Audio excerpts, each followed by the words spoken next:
रात गहरी थी। हवा में अजीब सी बेचैनी थी, जैसे कुछ अनकहा उस सन्नाटे को चीरकर बाहर आने की कोशिश कर रहा हो। तभी आर्य के घर के बाहर एक लड़की आई। उसके चेहरे पर डर था, आंखों में अधूरी यादों की परछाई। उसने दरवाजे पर दस्तक दी और गार्ड से कहा, आर्य सर हैं? गार्ड ने पूछा, आप कौन? लड़की ने बस इतना कहा, उन्हें बताना, मैं अनु हूं।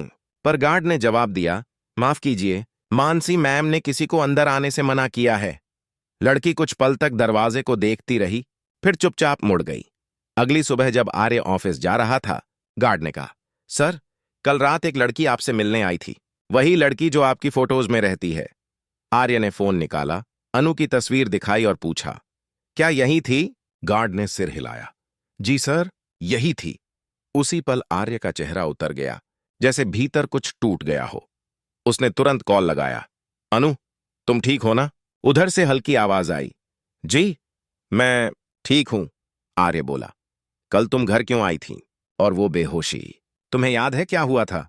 अनु ने गहरी सांस ली। मुझे बस इतना याद है कि मैं आपके कैबिन में थी, राजनंदिनी की पुरानी फाइल देख रही थी, साड़ी के डिजाइन सेट कर रही थी, और तभी मैंने एक अजीब सा निशान देखा। उसके बाद सब धुंधला हो गया। आर्य चुप रहा, जैसे उसके भीतर कोई पुरानी परत फिर खुल गई हो। उसने धीरे से कहा, वो निशान, वो साइन किसका था? अनु ने कहा, मुझे नहीं पता, पर जैसे ही मैंने देखा, मुझे लगा जैसे राजनंदिनी सामने खड़ी है। आर्य की आंखें फटी रह गईं। उसे अब यकीन हो गया था, अनु और राजनंदिनी के बीच कोई रहस्यमय रिश्ता जरूर है। दोस्तों, आप क्या सोचते हैं? क्या वाकई कोई आत्मा अनु के जरिए लौट आई है? कमेंट्स में बताइएगा। उस रात आर्य के घर में पार्टी थी। सब हंसी खुशी में डूबे थे, पर आर्य का मन कहीं और था। उसकी मां ने सबके सामने कहा, आर्य, अब वक्त आ गया है तेरी शादी का। कोई लड़की पसंद है तो बता दे। सब मुस्कुराए, पर मानसी का चेहरा सख्त हो गया। उसने तिरस्कार से कहा, मां, आज हमारी एनिवर्सरी है और आप लोगों को बस शादी की बात करनी थी? हमारा दिन भी आप लोगों के ड्रामे से खराब करना था क्या? माहौल थम गया। आर्य ने शांति से कहा, मानसी, मां तो बस। पर वो बीच में बोल पड़ी, नहीं आर्य, अब तो आदत हो गई है सबको। जब भी हमारी खुशी का वक्त आता है, कोई ना कोई इसे बर्बाद कर देता है। तभी वह झल्लाकर बोली, और पता है, किसी ने आज मुझे गिफ्ट तक नहीं दिया। आर्य ने मुस्कुराते हुए कहा, ठीक है, बताओ क्या चाहिए तुम्हें? मानसी ने धीरे धीरे कहा, मुझे उस कमरे की चाबी चाहिए जो हमेशा बंद रहती है, तुम्हारा सीक्रेट रूम। ये सुनते ही सबका चेहरा उतर गया। मां ने गुस्से से कहा, वो कमरा तुम्हारे लिए नहीं है। पर मानसी हंसकर बोली, मुझे पता है, उसमें जरूर कुछ छुपा है, हीरे, जवाहरात, या शायद कोई सच जो तुम लोग छिपाना चाहते हो। तभी मां का हाथ उठा, लेकिन आर्य ने बीच में पकड़ लिया। बस मां, उसने कहा। मानसी झुंझलाकर ऊपर चली गई। कुछ देर बाद आर्य उसके पीछे गया, शांत स्वर में कहा, मानसी, मैं तुम्हें चाबी दूंगा, पर नीचे सबके सामने अच्छा बर्ताव करना, बस इतना वादा करो। मानसी ने मुस्कुराकर सिर हिलाया। अगले दिन सुबह अनु अपने घर पहुंची। उसका चेहरा फीका था, आंखों में अब भी डर था। उसने खुद से कहा, मुझे आर्य से मिलना है, मुझे जवाब चाहिए। उसने फोन उठाया, आर्य के घर कॉल किया। हेलो, आर्य हैं? पर उधर से मानसी की आवाज आई, ठंडी और सख्त, यहां कोई पार्टी नहीं है और आर्य अभी किसी से नहीं मिल सकते।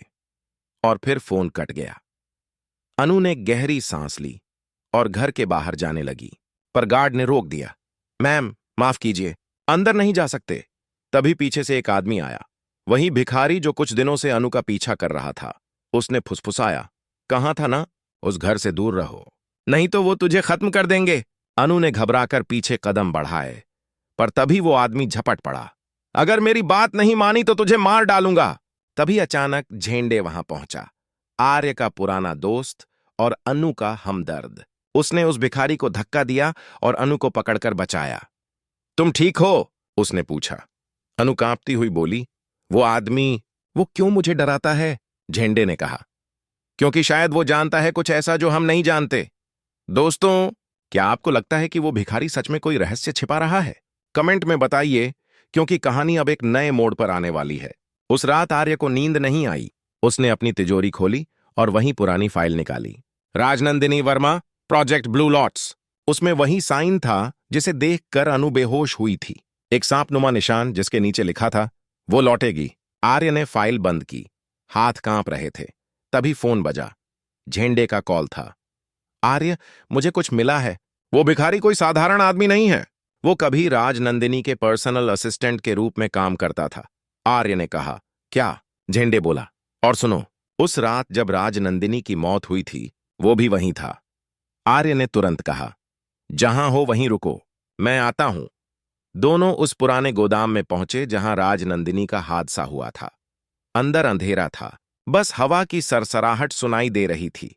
तभी अनु भी पीछे पीछे आ गई, जैसे किसी अदृश्य ताकत ने उसे वहां खींच लिया हो।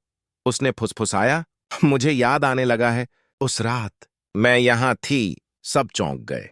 आर्य ने कहा। क्या कहा तुमने? अनु ने आंखें बंद कीं। मैं यहां थी और मैंने देखा था राजनंदिनी को गिरते हुए, लेकिन उसकी आवाज कांप गई। वो मैं नहीं थी, वो कोई और था मेरे जैसा चेहरा लिए। सब जड़ हो गए। तभी पीछे से मानसी की आवाज आई। हां आर्य, वो कोई और नहीं, मैं थी। सब मुड़े। मानसी दरवाजे पर खड़ी थी, हाथ में वही पुरानी चाबी। मैंने वो दरवाजा खोला था जिसे तुमने सालों से बंद कर रखा था, और वहां मुझे सच्चाई मिली कि अनु सिर्फ एक इंसान नहीं, राजनंदिनी की परछाई है। आर्य ने चिल्लाया। मानसी, बस करो। लेकिन अब बहुत देर हो चुकी थी। मानसी ने गोदाम की छत पर लगी पुरानी लाइट गिरा दी। चिंगारियां उड़ी, धुआं फैल गया। अनु बेहोश होकर गिर पड़ी। आर्य भागा, उसे बाहों में उठाया और बोला, नहीं, मैं तुम्हें खो नहीं सकता। झेंडे ने किसी तरह आग बुझाई। जब सब शांत हुआ, अनु धीरे धीरे होश में आई। उसकी आंखों से आंसू बह निकले। आर्य, मुझे सब याद आ गया। राजनंदिनी मैं ही थी। वो हादसा, वो आग, मैं बच नहीं पाई थी। शायद इस जन्म में लौट आई हूं अधूरा सच पूरा करने। आर्य की आंखों में सन्नाटा था। उसने कहा, तो यही कारण था कि मैं जब भी तुम्हें देखता था, मेरा दिल डरता था और सुकून भी पाता था। अनु मुस्कुराई। अब डर मत आर्य, मेरा अधूरा अध्याय पूरा हो गया है। हवा का झोंका आया और सब कुछ शांत हो गया। दोस्तों, आप क्या सोचते हैं? क्या आत्मा सच में लौट सकती है किसी अधूरी कहानी को पूरा करने? अपनी राय जरूर बताइए। अगले दिन जब सूरज उगा, आर्य ने उस कमरे की चाबी वापस अपनी मां को दी और कहा, अब कोई राज नहीं, सब खत्म। लेकिन जब उसने पीछे मुड़कर देखा, दीवार पर वही सांपनुमा निशान हल्के से चमक रहा था, जैसे कोई अब भी वहां मौजूद हो। कहानी यहीं थमती है, लेकिन जो अधूरा एहसास छोड़ जाती है, वो बताता है कि कुछ रिश्ते जिंदगी से नहीं, आत्मा से जुड़े होते हैं।